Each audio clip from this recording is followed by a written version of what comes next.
सभी को बच्चों मेरा राधे राधे।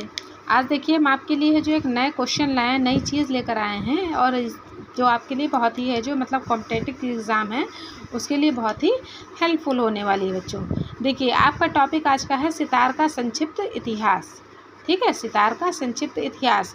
अब इसमें देखिए ये जो हम आपको ये इसके बारे में जो पढ़ाएंगे आपको ये स्टेटमेंट दिया हुआ है, ये आपको इसलिए बता रहे हैं क्योंकि ये जिसमें नई चीज़ क्या है, इससे है जो कौन कौन से पहले आपको स्टेटमेंट पढ़ाएंगे हम, ठीक है, बताएंगे, एक्सप्लेन करेंगे और फिर इससे है जो कौन कौन से क्वेश्चन आपके बनते हैं जो कॉम्पिटिटिव एग्ज़ाम में आपके आते हैं। ठीक है, तो इसको आप ध्यान से देखिएगा, वो क्वेश्चन कौन से बनते हैं ये भी हम आपको बताएंगे। तो बच्चों आपसे है जो आप विनम्र अनुरोध है कि आप लोग मेरे चैनल को लाइक और सब्सक्राइब ज़रूर कर दें, जिससे कि आगे भी आने वाली वीडियो है सबसे पहले आपको है जो उसको मिल सके, उसको आप अच्छे से समझ सकें। ठीक है, ओके। देखिए लिखा है सितार का संक्षिप्त इतिहास। तो इसमें है जो देखिए जो मेन टॉपिक है वही ही हम आपको बता रहे हैं।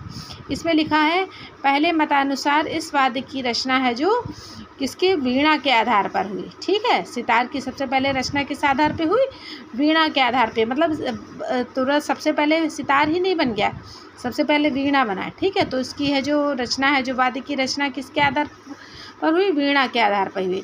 दूसरे मतानुसार अमीर खुसरो ने मध्यमाद वीणा से सितार की रचना की। ठीक है, एक मतलब बाकी उस समय सब लोग अपने अपने मत देते थे, तो उस मत के अनुसार अमीर खुसरो ने है जो मध्यमाद वीणा से ही है जो सितार की रचना की। अमीर खुसरो अलाउद्दीन खिलजी के दरबारी गायक थे। तो अमीर खुसरो किसके दरबारी गायक थे, अलाउद्दीन खिलजी के। फिर है अमीर खुसरो ने सितार का पहला नाम सहतार रखा। ये क्वेश्चन आप लोग ज़्यादातर सुनते होंगे कि सितार का पहला नाम है जो मतलब सहतार है जो किसे कहा जाता था। ठीक है, यह सितार का पहला नाम क्या था, तो कौन सा था, सहतार का। ठीक, फिर है जो धीरे धीरे सितार के नाम से भी पुकारा जाने लगा। ठीक, फिर देखिए फारसी में सह का अर्थ होता है तीन। फारसी में सह का अर्थ क्या होता है, तीन। उस समय सितार में 3 तार तथा 14 पर्दे लगाए जाते थे। पूछा था सितार में है जो कितने हैं जो पर्दे लगाए जाते थे पहले के समय में, तो कितने पर्दे लगाए जाते थे, 3 तार।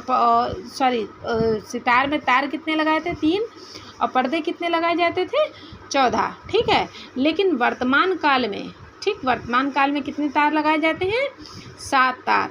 ठीक, और पर्दे कितने लगाए जाते हैं, 16 से 24 पर्दे लगाए जाते हैं। पर्दे क्या होते हैं ये हमने आपको वीडियो में सितार का जब वीडियो बनाया है तो उसके बारे में जब एक्सप्लेन किया है, तो आप उससे देखिएगा कि तार कहाँ पे होते हैं और पर्दे कहाँ पे होते हैं।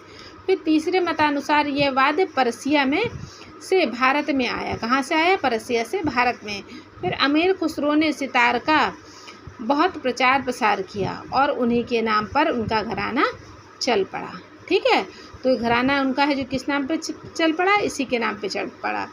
फिर सितार के घरानों में एक अमीर खुसरो का नाम और दूसरा तानसेन के शिष्य और वंश परंपरा से सितार आगे आगे धीरे धीरे बढ़ता गया। मतलब पहले तो वीणा चल रहा था। ठीक है, वीणा के बाद है जो जब है जो धीरे धीरे इसका प्रचलन बढ़ने लगा, तो सितार के नाम से ही सितार का प्रचलन होने लगा। और जब चलने लगा तो आगे आगे धीरे धीरे इसका प्रचार प्रसार और भी बढ़ता चला गया, जो आज भी है जो बहुत माना जाता है। फिर तानसेन घराना सैनी घराने के नाम से प्रसिद्ध है। तो तानसेन घराना किसके नाम से प्रसिद्ध है, सैनी घराना। एक क्वेश्चन आपका ये हो गया। फिर इस घराने के अमृत सेन और निहाल सेन ने सितार में बहुत परिवर्तन किया। ठीक है, इस घराने के अमृत सेन और ये देखिए ये अमृत सेन और निहाल सेन ने सितार में बहुत परिवर्तन किया। इस घराने के अंतिम तंत्रकार कौन थे, जयपुर के अमीर खान। पूछा जाता है कि इस घराने के अंतिम तंत्रकार कौन थे, तो वो कौन थे, जयपुर के अमीर खान। फिर मैहर के प्रसिद्ध सरोद वादक अलाउद्दीन खां ने भी सितार के अनेक प्रसिद्ध सितार वादक तैयार किए। ठीक, जो मैहर के है जो मतलब सरोद वादक थे, लेकिन फिर भी उन्होंने सितार के है जो अनेक प्रसिद्ध सितार वादक तैयार किए। उनमें 2 प्रमुख शिष्य थे। कौन कौन से थे, पंडित निखिल बनर्जी और पंडित रविशंकर। ठीक है, अब देखिएगा, अब इससे है जो क्वेश्चन हम आपको देखिए बताते भी चल रहे हैं, और अगर कोई क्वेश्चन छूट गया है तो उसे आप देख लीजिए। ठीक है, हाँ, तो बच्चों है जो इसके पहला क्वेश्चन इसका क्या बनता है, हमने आपको भी बताया था, इस वाद्य की रचना किसके द्वारा की गई। ठीक है, फिर है अलाउद्दीन खिलजी के दरबारी गायक कौन थे। ठीक, वो अमीर खुसरो। फिर है किसने सितार का नाम सहतार रखा, ठीक, ये भी हमने आपको बताया। आप इसे क्वेश्चन में है जो आप इसमें देखिएगा, ठीक। फिर सितार के घरानों में 2 नाम किसके प्रसिद्ध हैं। फिर सितार का प्रचलन आगे बढ़ता गया, ठीक है।